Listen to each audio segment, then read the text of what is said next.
a homecoming of sorts, as we have all been adhering to the times we're living in. Tonight, I want you to think with me on the subject of Knock at Midnight. Dr. Otis Moss was both a contemporary and a good friend of Dr. King. They were such good friends, in fact, that 11 months before the day of this sermon, Dr. King officiated at the wedding ceremony of Dr. Moss and his bride, Edwina, in Atlanta, Georgia, on the campus of Morehouse College. In the book of Dr. King's collected sermons, entitled A Knock at Midnight, Dr. Moss says of the sermon, A Knock at Midnight, that it addresses the prophetic role of the church in grappling with the contemporary problems and challenges, and that there is a knock at midnight in every age, in every decade. Further, he says, we can and must respond.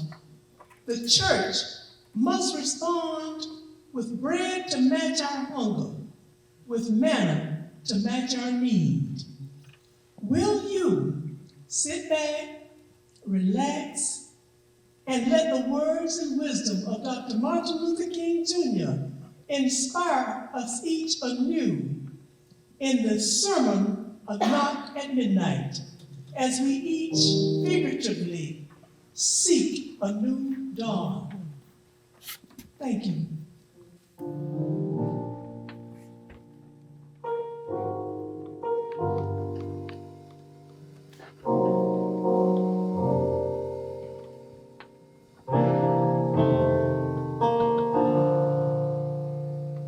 Nobody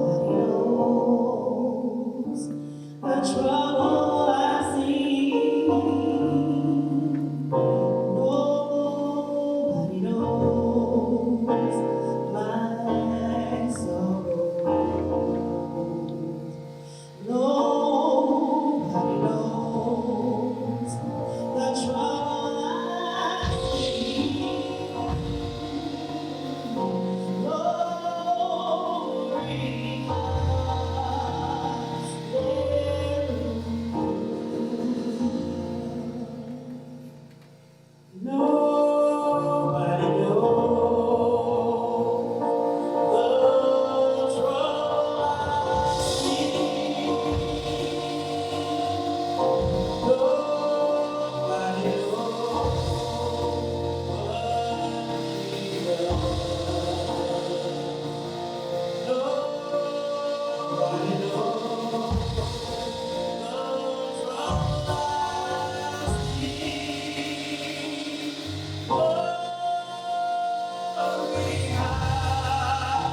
Badcock Home Furniture and More is your home store, where you'll find great savings on new living room sets, sofas, love seats, recliners, and more. Badcock Home Furniture and More has great savings every day on bedding and bedroom sets. Shop Badcock Home Furniture and More for a great selection of dining room sets. And save every day on electronics and appliances at Badcock Home Furniture and More, 1927 Highway 441 South in Dublin. Call 275-3144 for more information, or stop by and see Wendy and Tim Sumner or any of their friendly staff today at Badcock and More Home Furniture Store, where no credit is ever refused.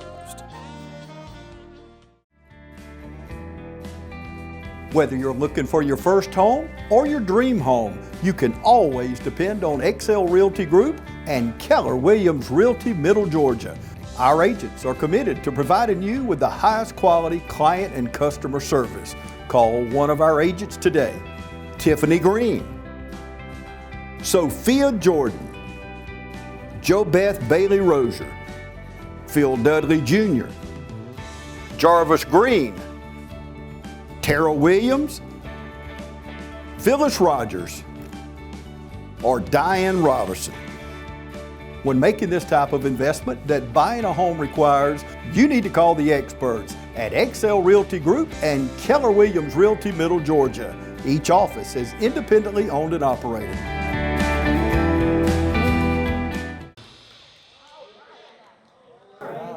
And I never will forget one night, very late, and it was around midnight, and you can have some strange experiences at midnight. Yeah. The telephone started ringing, and I picked it up. On the other end was an ugly voice.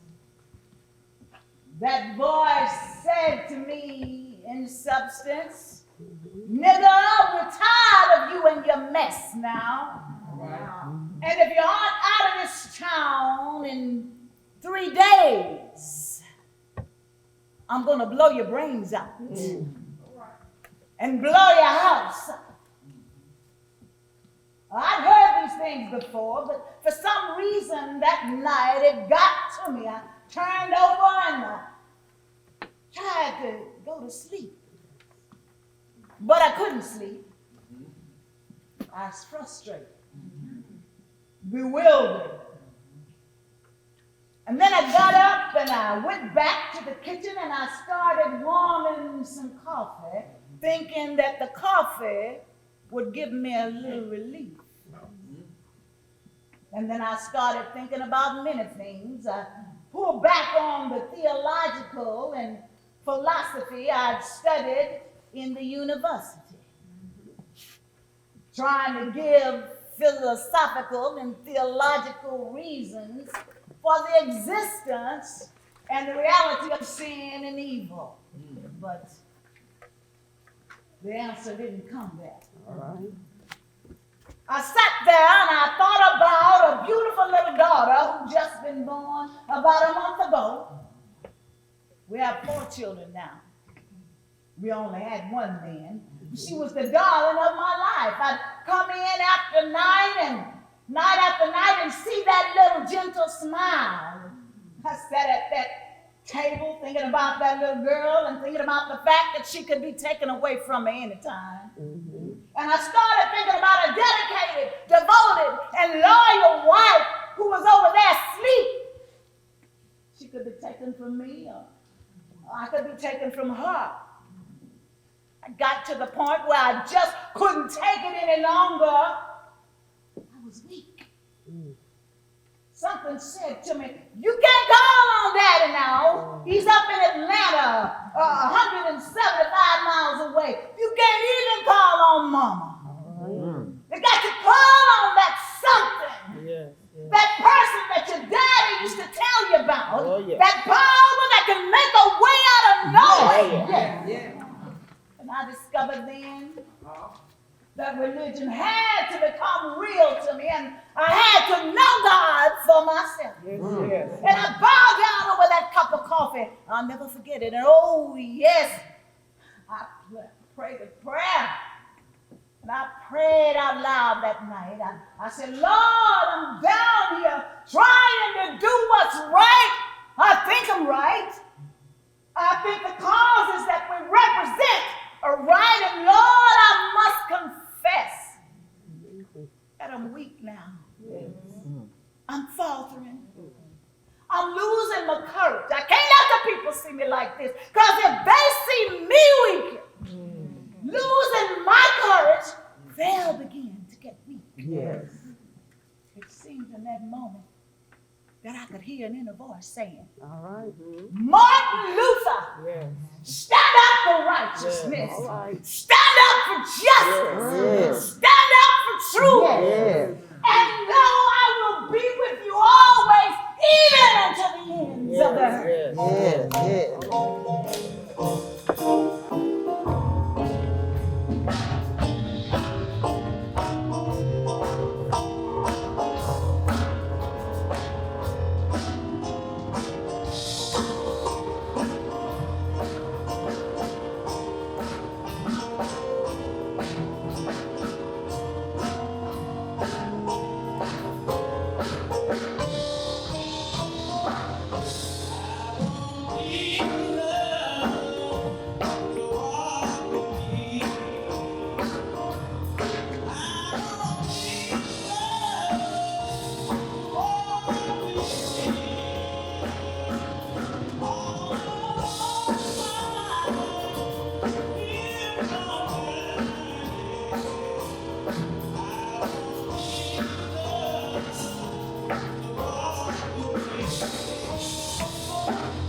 Flu, this year we're seeing a lot more cases of it, but primarily that's because people aren't masking up like they did the previous year.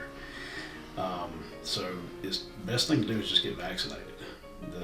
Even if you got vaccinated last year, the flu vaccines are set up on an annual basis because it's got to be set up to treat the most predominant strains that are out there right now.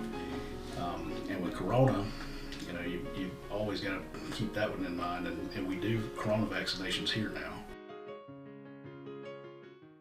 Hello, my name is Tiffany Green. We're located inside of the Dublin Mall at Tafarum. We offer lash services, eyebrow waxing, and full body waxing, colonic therapy, and also yoni steams. Call us for more details at 478-274-9490.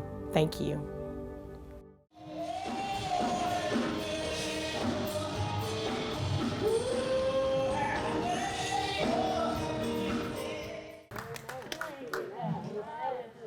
God bless you, and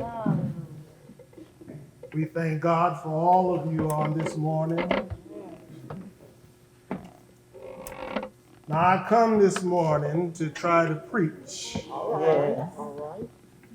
And I would like for all of us, men and women alike, to think with me from the subject,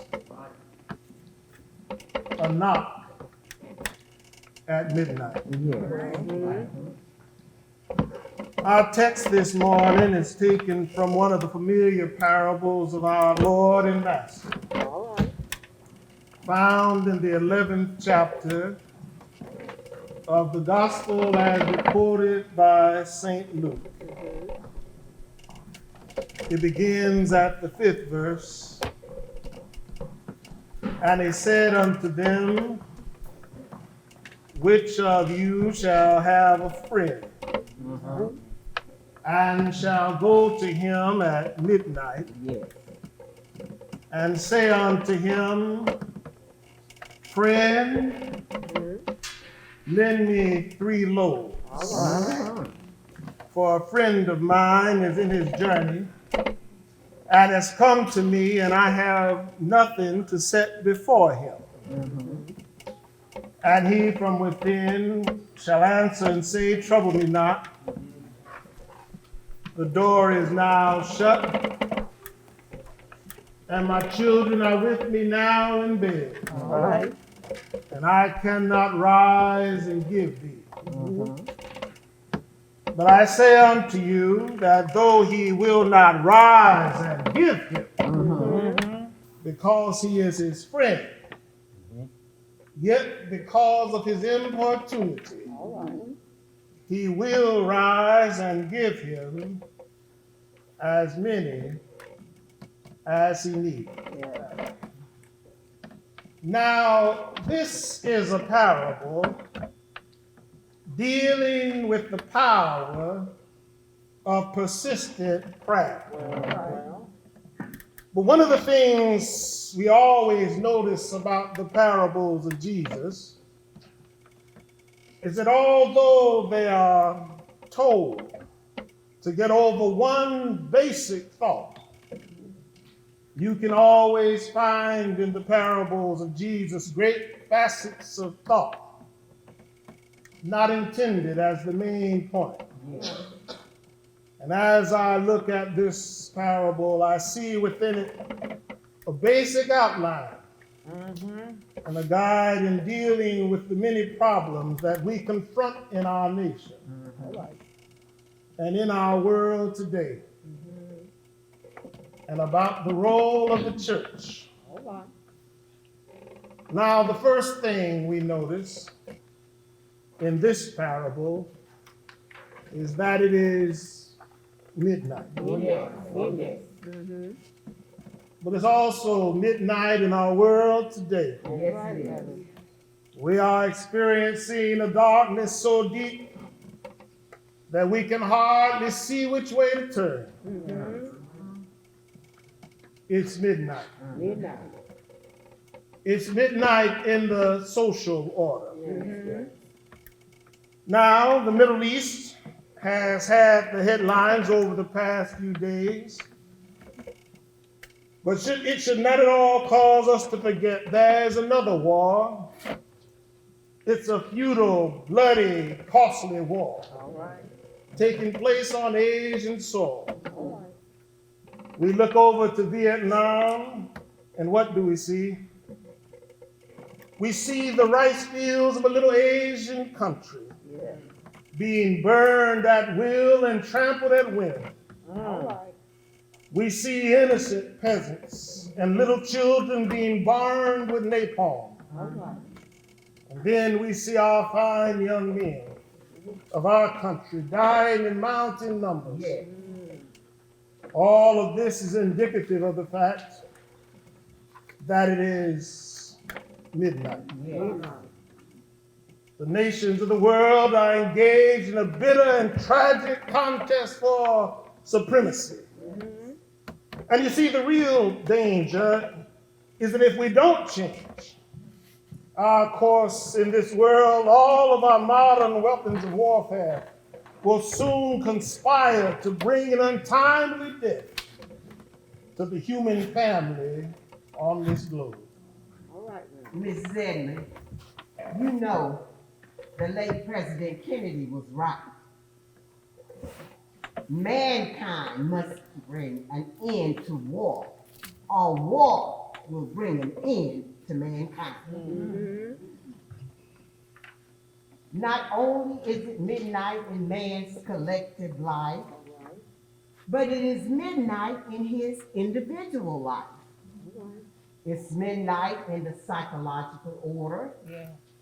People are more worried, more frustrated, more bewildered today than in any period of history.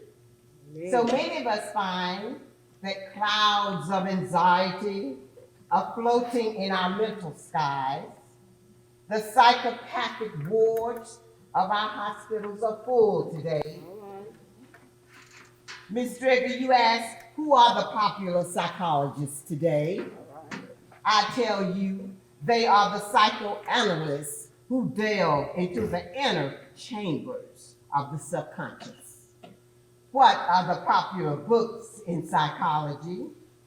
They are books entitled, get this, Man Against Himself, Modern Man in Search of a Soul, The Neurotic Personality of Our Times.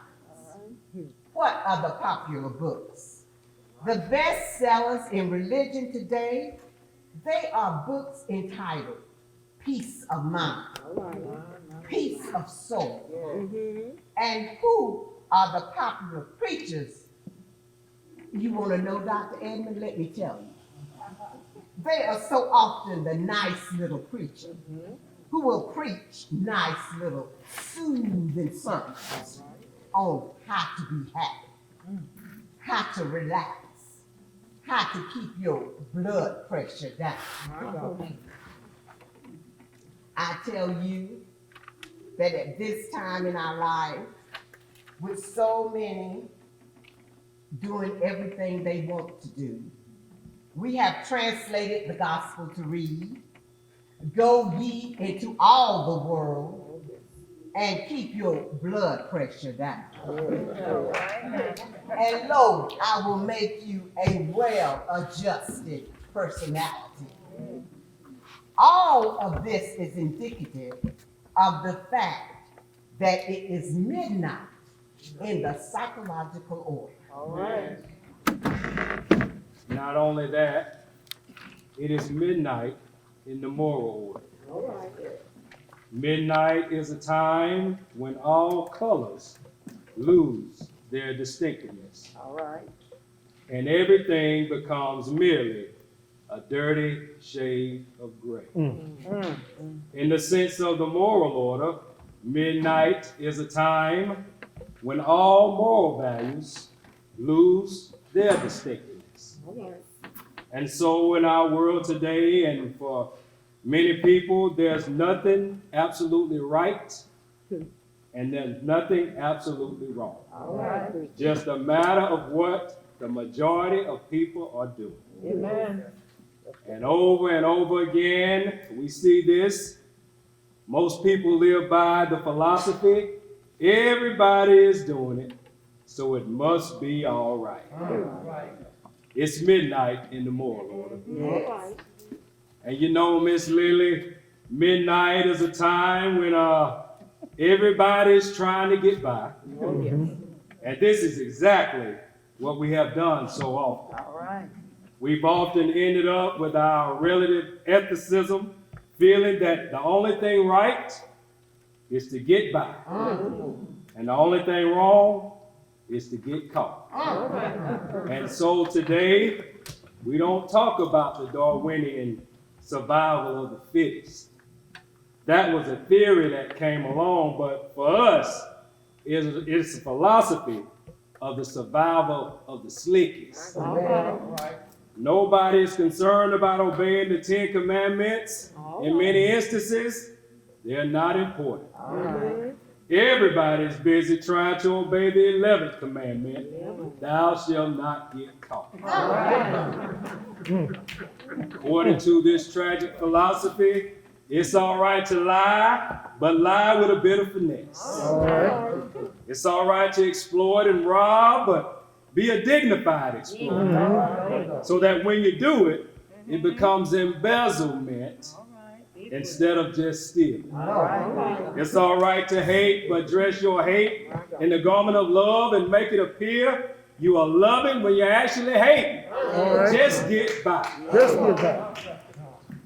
This tragic moral laxity, this tendency to be caught up in the chains of conformity, it is destroying the soul of our nation, the soul of our world, and so many individuals. We find ourselves today standing in the midst of a threefold midnight. It's midnight in the social order. It's midnight in the psychological order. It's midnight in the moral order.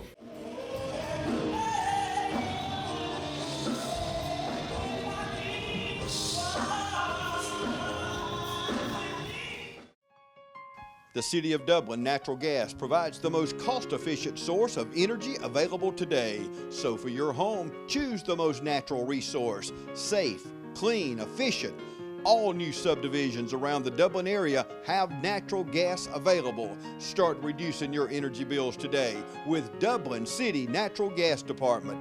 Natural gas, the smart choice. Call 277-5048 today and let us help you start saving today.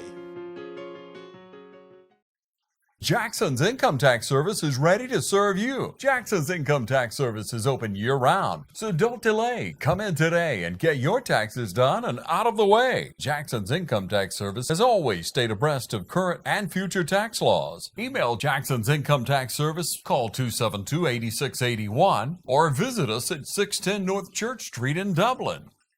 Jackson's Income Tax Service is following CDC guidelines, practicing social distancing.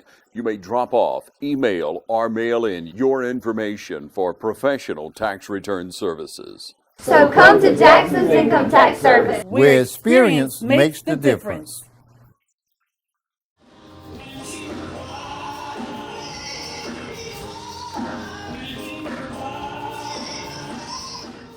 But as in the parable, so in our world today, the deep darkness of the midnight is interrupted by a knock. The parable talks about this man seeking 3 loaves of bread, physical bread.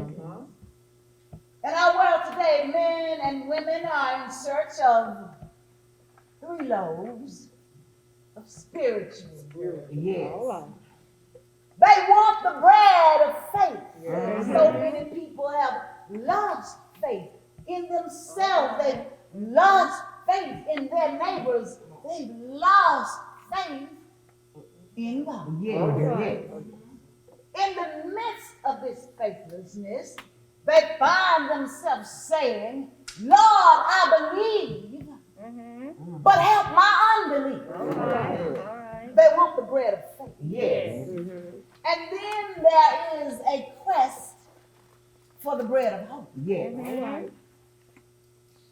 Everybody needs this bread. Everybody wants it. And when you stop hoping, my brothers and sisters, you die. And yet so many people today have lost hope today. They feel they have nothing to look forward to. So many young people have lost hope. They become cynical. They see all of the problems of this world.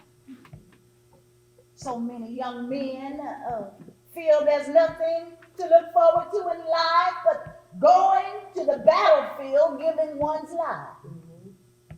Maybe in something very futile. And they look around the world and they lose hope. So many people find themselves crying out with Shakespeare's Macbeth. Life is a tale told by an idiot, full of sound and fury, signifying nothing.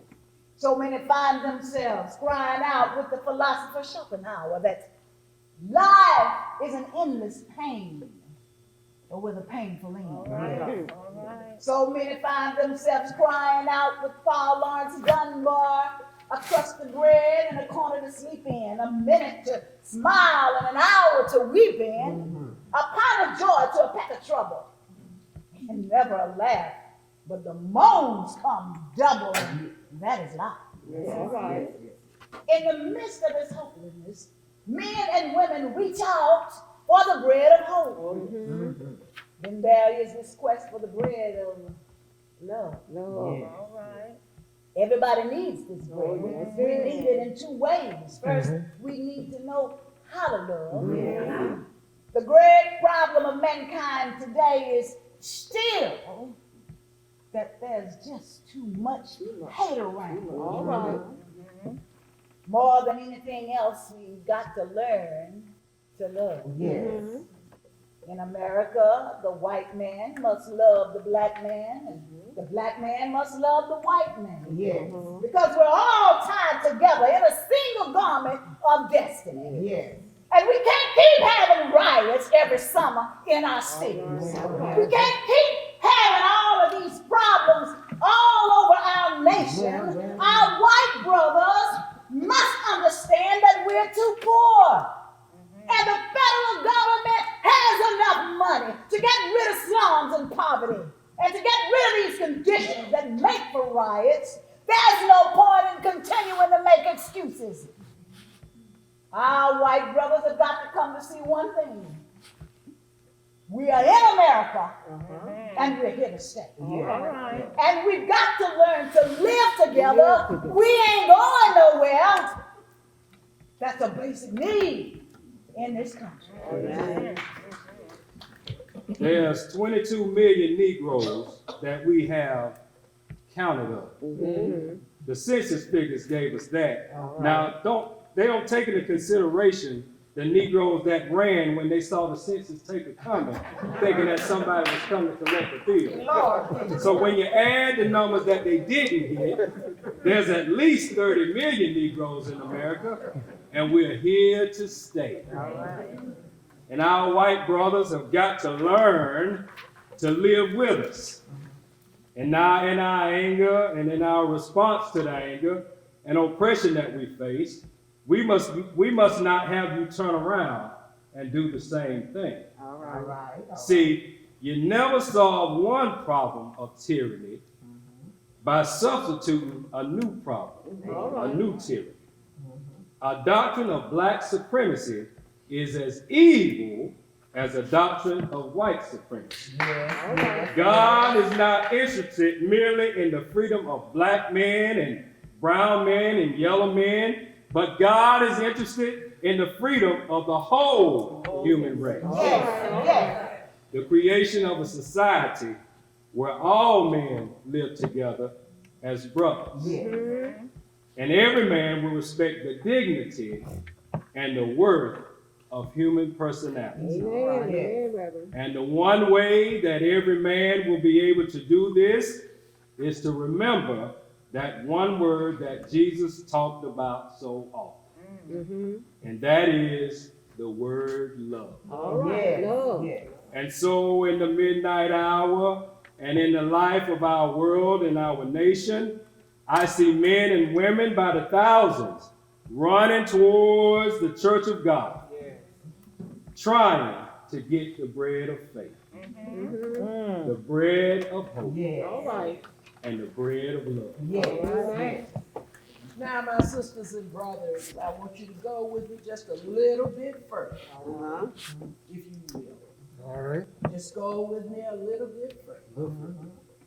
Now, you remember that parable that when the man knocked on the door, the man on the inside said in substance, brother, don't bother me, I'm busy. I'm doing something right now. My children are in bed and I'm engaged in something else, so don't be worrying me. So that man from within left the man on the outside disappointed in the hour of his greatest need.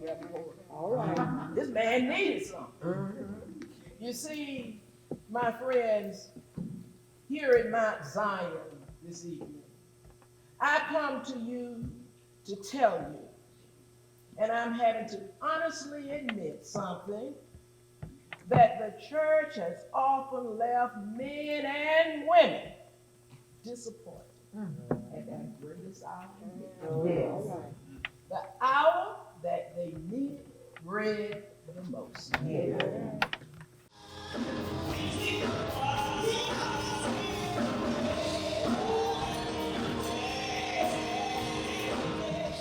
Hey, I'm Glenn Register with Hometown Supply. Hometown Supply, located in downtown Dublin, is here for all of your home and hardware needs. We work with customers. I know sometimes times get tough. We work with you through those. Local delivery is available for merchandise sold. Anything that a customer needs, we take care of.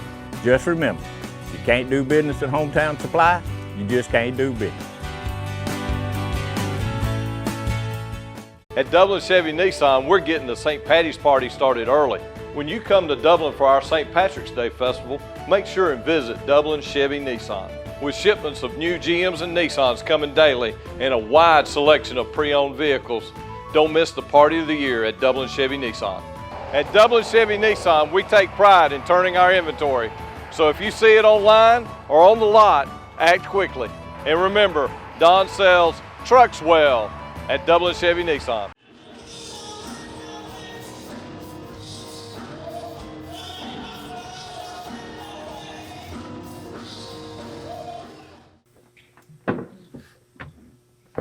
All right, Reverend Smith, I have stood at Westminster Abbey not long ago in London, that great cathedral of the Church of England, and I had a marvelous experience. On the one hand, an enrapturing experience. Sister Smith, one cannot help but be moved by the beauty of the architecture with all of its Gothic outpourings. But on the other hand, I had a sad experience because I had to remember that there was a day when they can honestly say that the sun never sets on the British Empire. They could say that because more than 785 million of God's children was dominated by the British Empire. And the Church of England never took a significant stand against colonialism. And I stood there at Westminster Abbey over the tombs of kings and queens that had been buried there. And I said to myself, the church can die as a result of the judgment of God, as a result of refusing to stand up against evil. And so often, the church has left men and women disappointed at midnight. There are men who stand up in the pulpit and preach every Sunday. I'm speaking now of the white preachers. And yet they look at racial injustice and never open their mouths up against it. We would have peace in this world today if we could have peace in this world today. If the church would really take a stand against it. There's almost 1 billion Christians in the world. Never forget that. We got to go back to the fervor of the early church. Early Christians wouldn't fight war. They stood up before Caesar in Caesar's household and said, no, we will not fight war. Sometimes because they would not obey the edicts of the Roman Empire, they were thrown into the lion's den. They were thrown on the chopping blocks. And they went there with a hymn on their lips and praises to God. And they often went there smiling. And somebody would say, what is it that makes you so happy? Is it in your ecclesiastical machinery? No. Is it in your creedal system? No, it's merely not. What is it then? We are happy and we are inspired because we love the brethren. Yes. That is what it is. All right now. We got to recapture that. And I don't want to sound provincial and say that all of our problems are just the so-called white church. The Negro church has often left men and women disappointed at midnight. We have two types of Negro churches. One that freezes up, and the other one burns up. Now, the one that freezes up is that church, you know, that says it's a dignified church. And the preachers preach a nice little essay on Sunday, and he's afraid to get into his sermon and say it like he really means it and believes it. And then the choir. The choir is afraid to sing with meaning and power, and they don't sing Negro spirituals and gospel songs because that reminds them of their heritage. So they are, you know, busy trying. They're ashamed because they're black. And they're ashamed that their ancestral home is Africa. And so they're trying to build a church that has no major relationship whatsoever with their past. Then, of course, they boast about their members, Sister Angela. They go on to tell you if you go there, we got so many doctors, so many lawyers. We have so many school teachers. We have so many businessmen. And of course, it's good for these people to be in church. All professional people ought to go to church. But you see, they say it as though the other people don't count. The other people who didn't get to be doctors and lawyers or teachers, because they talk like the other people just don't count. Now, there's another church that burns. All right. Now, in this church, the emphasis is on muscularity rather than spirituality. All right. And in this kind of church, people have more religion in their hands and feet than they have in their hearts and souls. In this church, sometimes even the pastor doesn't prepare a sermon to preach. He just depends on his voice, on volume, not content. And the people leave on Sunday and they say, you know, we had a great service today, and the preacher just preached this long. And somebody said, what did he preach? What did he say?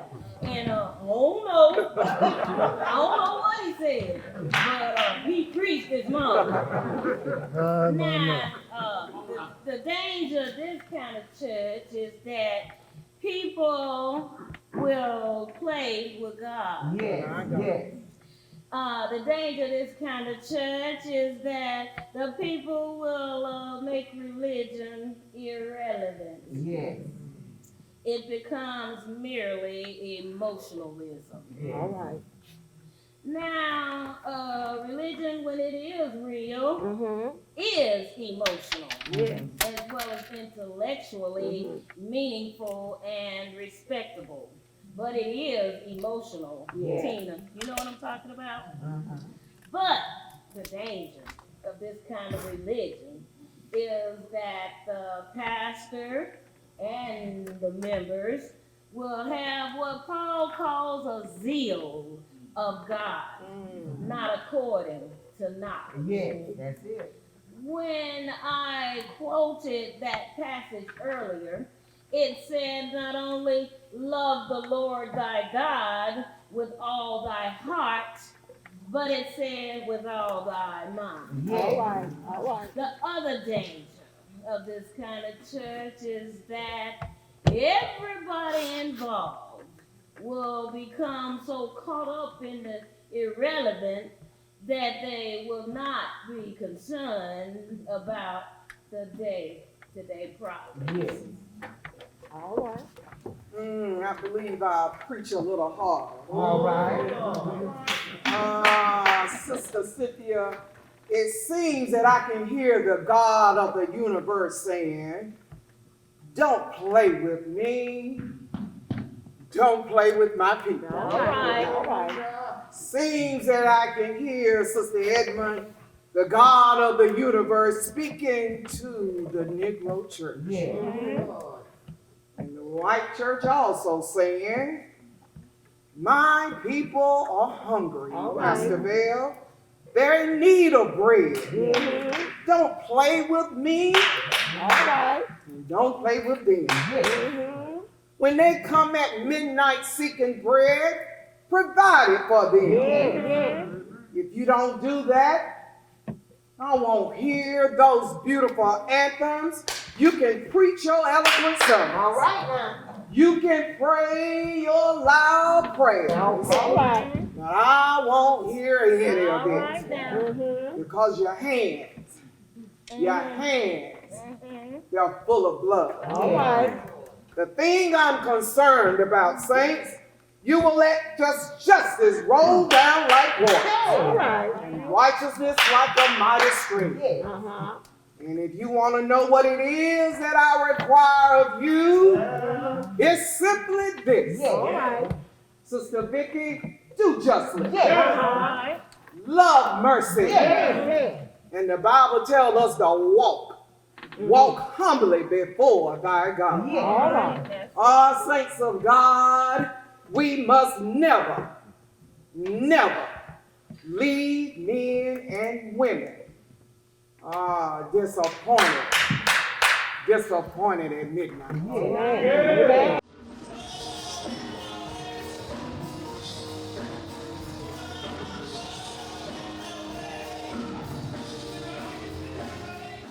I'm Heath Richter, and we just want to invite everybody to come on down to the Houston Clinic and check us out at our new facility. We've been in Dublin for a while now, obviously, but have a new office here, and we'd just like you to come down and see some of the new stuff we're offering. And if you need to get checked out, we'd be glad to do that for you. We've got able to do some ultrasound guided injections now, and physical therapy, and just a little bit better space. So hopefully we can get you in and out of here a little bit quicker. Come by and see us today at our brand new location, the Houston Clinic, Medical Drive in Dublin. With a history of over 100 years, Farmers State Bank has built our reputation on neighbors helping neighbors. We faced our trials together, and we're celebrating our accomplishments today. The future is bright, so hold fast to your dreams and join us in looking ahead. We are Farmers State Bank, member FDIC, and an equal housing lender. Farmers State Bank, banking is as easy as FSB.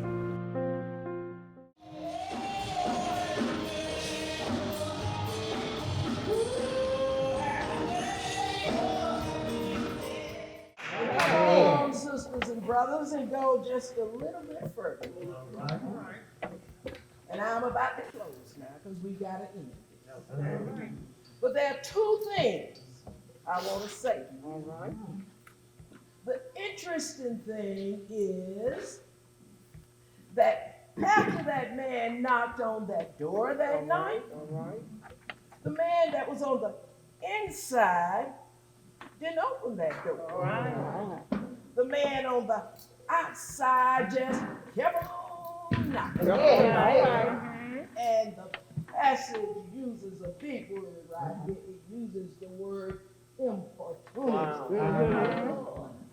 Importunity means. Break it down, preacher.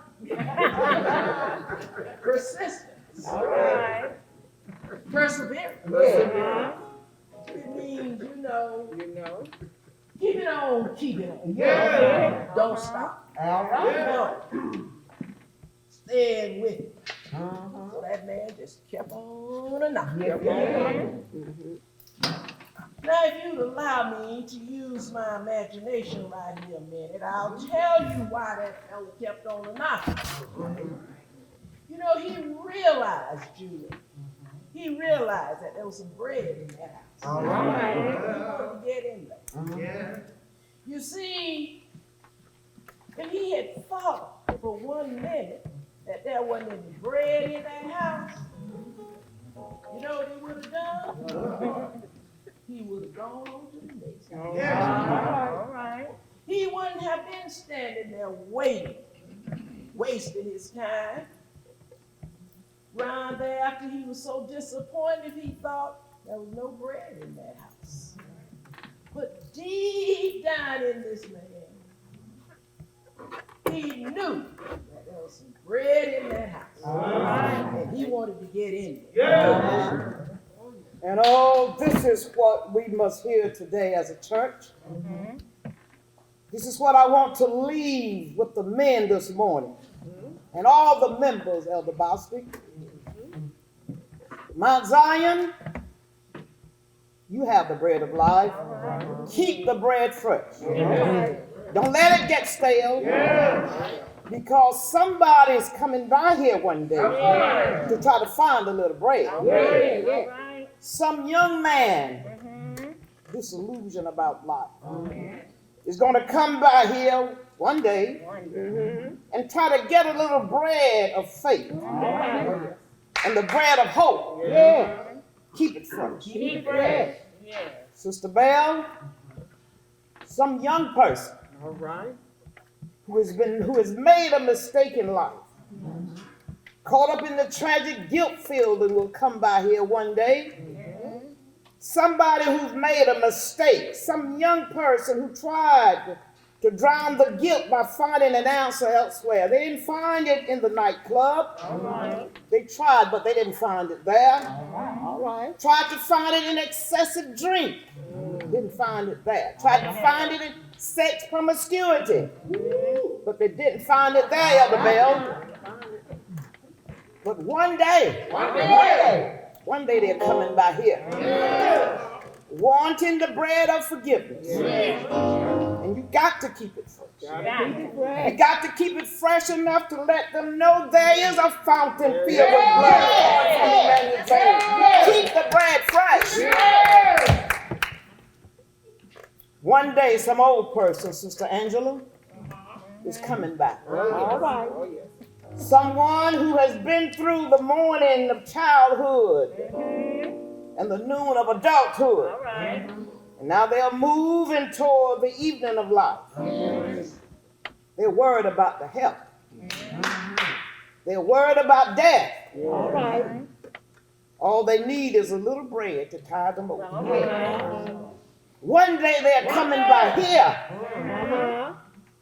Keep the bread fresh enough to let them know that they don't have to worry about death if they love God. Keep the bread fresh enough to let them know that death is not the period which ends the great sentence of life, but a comma that punctuates it to a more loftier significance. Keep the bread fresh enough to let them know that death is not a blind alley that leads the human race into a state of nothingness, but an open door that leads man into eternal life. Keep the bread fresh enough to cry out one day I am persuaded that neither life nor death, angels or principalities, things present nor things to come, can separate us from the love of God which is in Christ Jesus our Lord. Sister Drager, keep the bread fresh. We have the bread of life in the church. It is our job to keep it fresh. I'm coming on home now. All right. But I don't want to sit down. For fear that you may go away despondent. I've talked about midnight, talked about darkness. And my last point is that the man who knocked on the door was just trying to get enough bread to tide him over until dawn.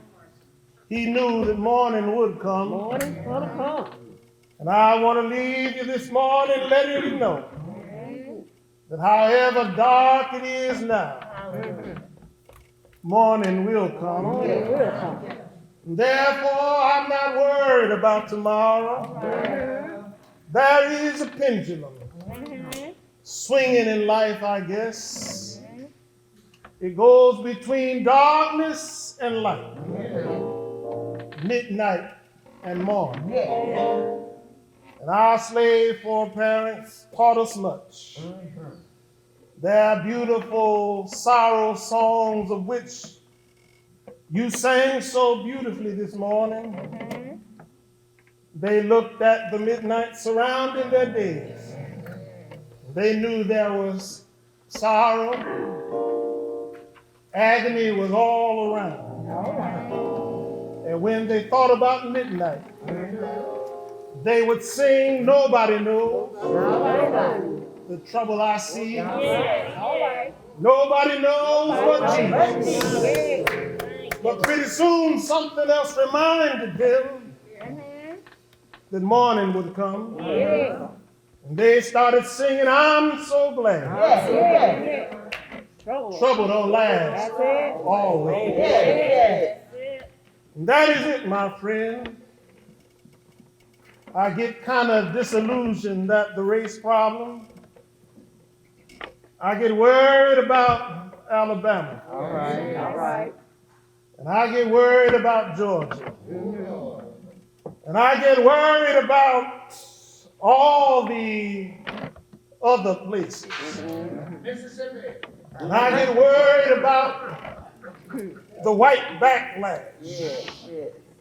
And ever and again, I'll go back to Alabama. All right.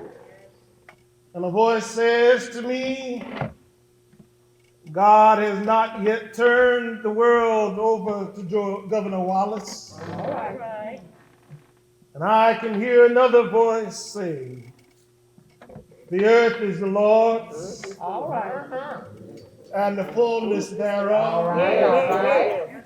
Church, the morning will come. Yes, it will come. Centuries ago, the prophet Jeremiah, that great prophet, raised a very profound question.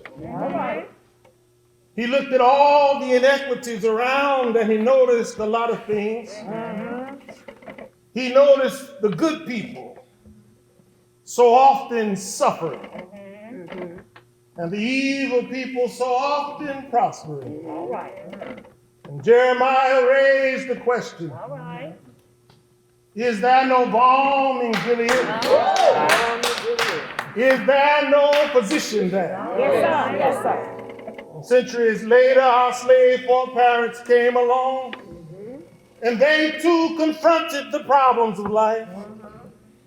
They had nothing to look forward to morning after morning but the sizzling heat, the rawhide whip of the overseer, long rows of cotton.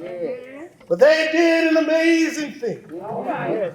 They looked back across the centuries and they took Jeremiah's question and straightened that into an exclamation.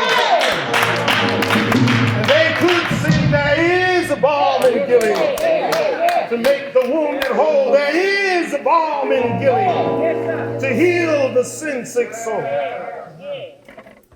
But then they came with another verse. Sometimes I feel discouraged. And I don't mind telling you this morning. Sometimes I feel discouraged. All right. Sometimes as I move about dealing with the race problem, I feel discouraged. Having to live every day under the threat of death, there are times I feel discouraged. Yes, sir. Living with all kinds of abuse and criticism and misunderstanding. Sometimes Hallelujah. I feel discouraged sometimes. Yes, sir. And I go on back and I listen. I listen to all of that verse. Sometimes I feel discouraged and feel my works in vain. But then the Holy Spirit revives my soul again. There is a balm in Gilead. So I can sing another song that comes to me. I've seen the lightning flash, and I've heard the thunder roll. I've felt sin breakers dashing, trying to conquer my soul. But I heard the voice of Jesus saying, still to fight on. He's coming! Not to leave. Get up! Leave me alone.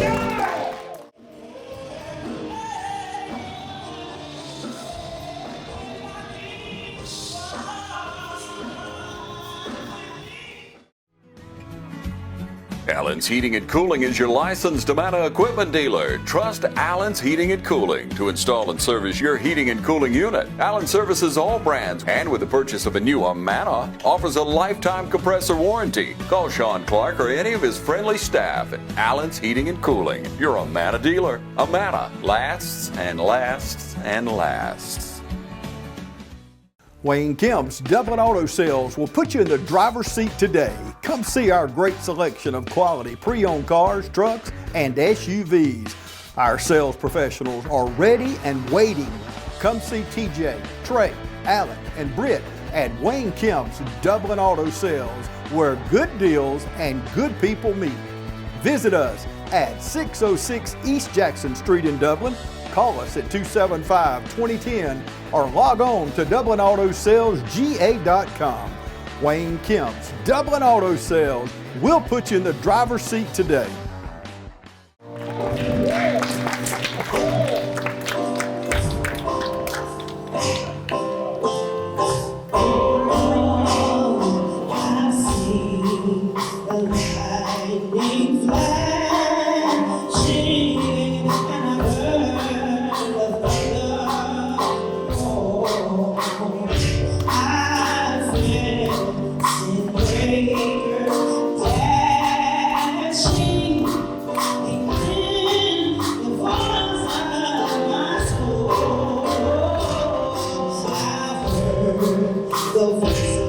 My Savior, He is.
Dr. King, the immortal, the ever-living words of Dr. King. May God add a blessing to the reviewing of his words. May we take a moment to introduce the young people who have helped us share his words and breathe new life into them. In alphabetical order, it is my honor to present to you Miss Anna R. Cooper, Miss Joyce Davis, Mr. Linda Avery, Mr. Charles Howard, Mr. Vernon Lloyd, Miss Joanne McBride, Miss Martha Mincy, Miss Diane O'Neill, Miss Brenda Alden, Miss Lois Sturman, and introducing for the first time some new kids on the block. All right. Keyshawn, Minister Keyshawn Hurst, and his worthy assistants, Miss Clarinda Brown, Miss Marlena Dixon, Miss Avery Knight. Together, these young people have helped us share and breathe new life into King's words and share some of the songs that held him up and held us up over the centuries. Thank you, thank you, thank you. Oh yes, and yours truly, French artist. This is our 15th presentation. This is our 14th year. We started in 2008, and we are happy to continue.